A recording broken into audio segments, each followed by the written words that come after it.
Hello and welcome to Back to the Feature, the show where we talk about movies past, present, and future. Today we are in the present with the brand new horror movie to hit theaters this last week, It Comes at Night. We never go out at night. Now, there's already been a bit of controversy surrounding It Comes at Night, mainly with that title, It Comes at Night. I mean, I think audiences were definitely expecting something different from the trailer, but I have to say, at the end of the day, I really enjoyed the movie that we ended up really getting.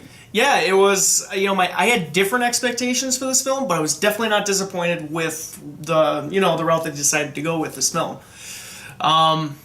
It was a surprise. It was a surprise. Yeah, I mean, it definitely has a lot more in common, I think, with paranoid thrillers and, like, survival thrillers than really a straight-up horror movie. It's kind of like the zombie movie minus the zombies a little bit. Like, it's just mainly about the surviving in a world that has been ripped apart by some sort of pathogen or disease. It reminded me a lot of, like, the Black Plague. I know they also use that imagery. They use like a crusade, like era, like painting of like the plague or really whatever era, a painting of the plague and stuff like that. And I kind of really was getting that allusion to that with the disease in this. And I think that in a sense that's what really made it scary. I think for me, or at least really thrilling, is that emptiness, is that tension that is happening among the characters and the people, and the fear of the unknown.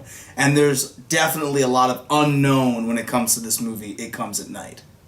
Yeah, like you were saying, I think there is definitely some... a lot of people were upset at the marketing for this movie. Yeah. There's...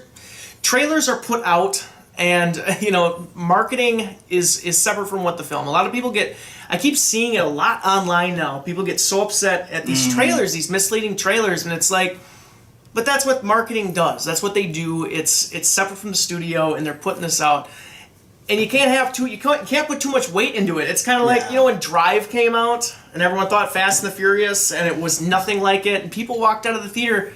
We were two that did not walk out of the theater. We loved that movie so much. So glad we got to see it in theaters. Oh, I know, it was only for a weekend. But, I mean, this movie really it blew me away with its, with its subtlety and its ambiguity, and just kind of like its restraint. It shows Trey Edward Schultz. He's a very young filmmaker, 28 years old.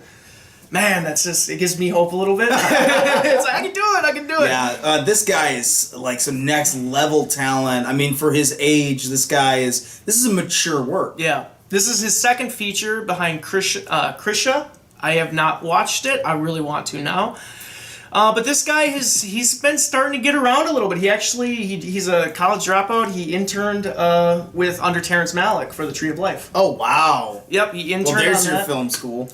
And he worked on Song to Song with Terrence Malick, and he was also a personal assistant on Midnight Special. An acolyte of Malick and Nichols. It sounds like a guy that we're definitely going to enjoy probably for years to come.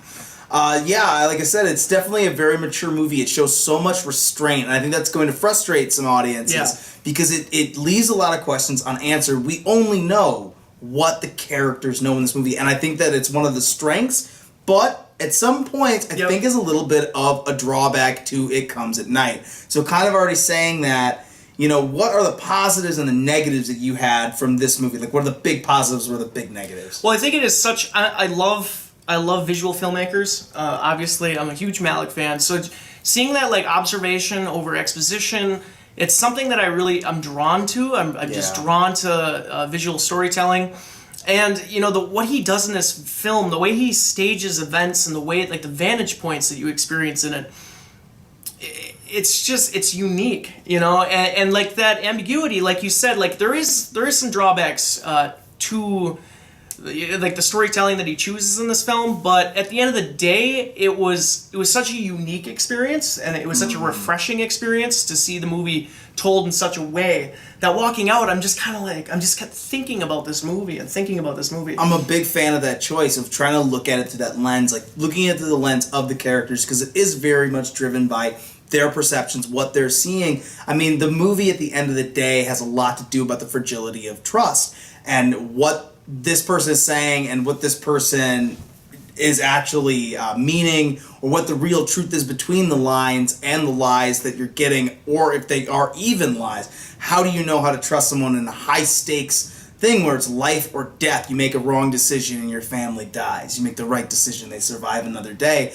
And it's so cool to see those stakes raised there and only seeing it through the lens of these characters. And that being said, Joel Edgerton is fantastic in this movie. I don't think I needed to say anything already about his talent as an actor. Ever since I saw him in Warrior, I've been really drawn to see everything else that he has done. If you've never seen his directorial debut, The Gift, go watch that movie immediately. It is so good. His acting and the directing and writing is all him, and it's top notch. Yeah. And then too, something like Midnight Special, where he really, really impressed me and Jeff Nichols last film here.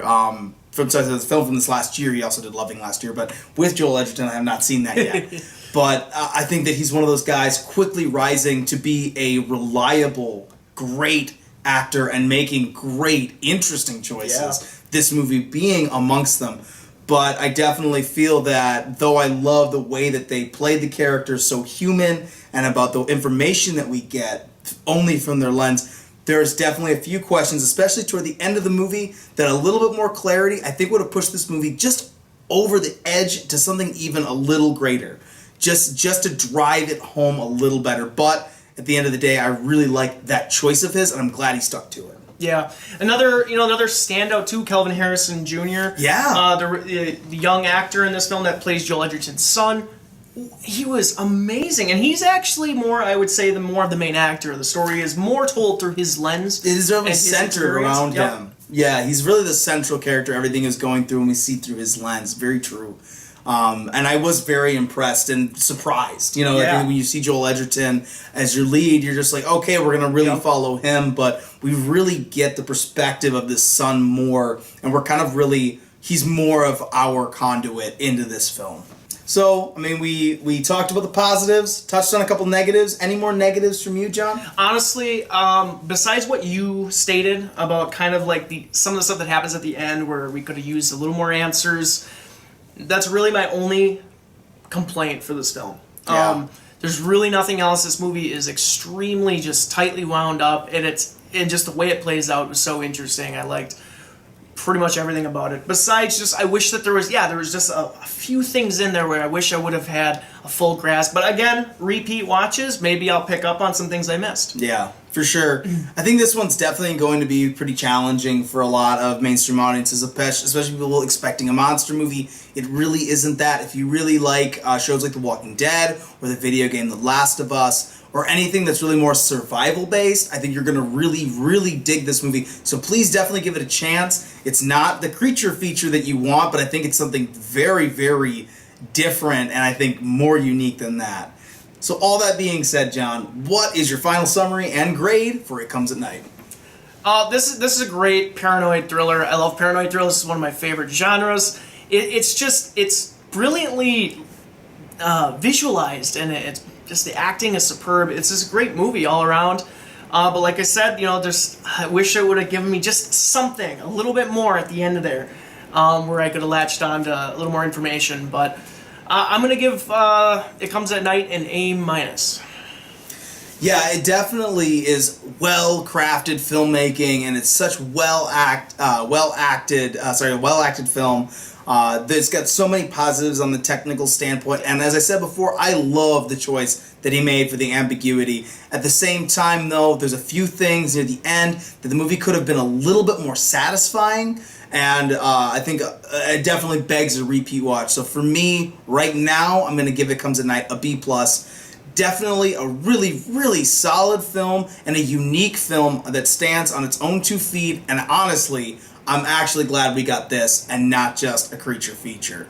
So, guys, please tell us in the comments what you think of It Comes at Night. It's definitely divisive. Tell us what you think about trailers and about movies that maybe were hindered by them. So let us know in the comments. You can like and subscribe here on YouTube. You can find us on Twitter at our page at BacktoFeature and on Facebook at /BacktoFeature. I've been Giovanni Carlo. And I'm John Vanderloo. And we'll see you guys next time. If you're lying to me, I will kill you.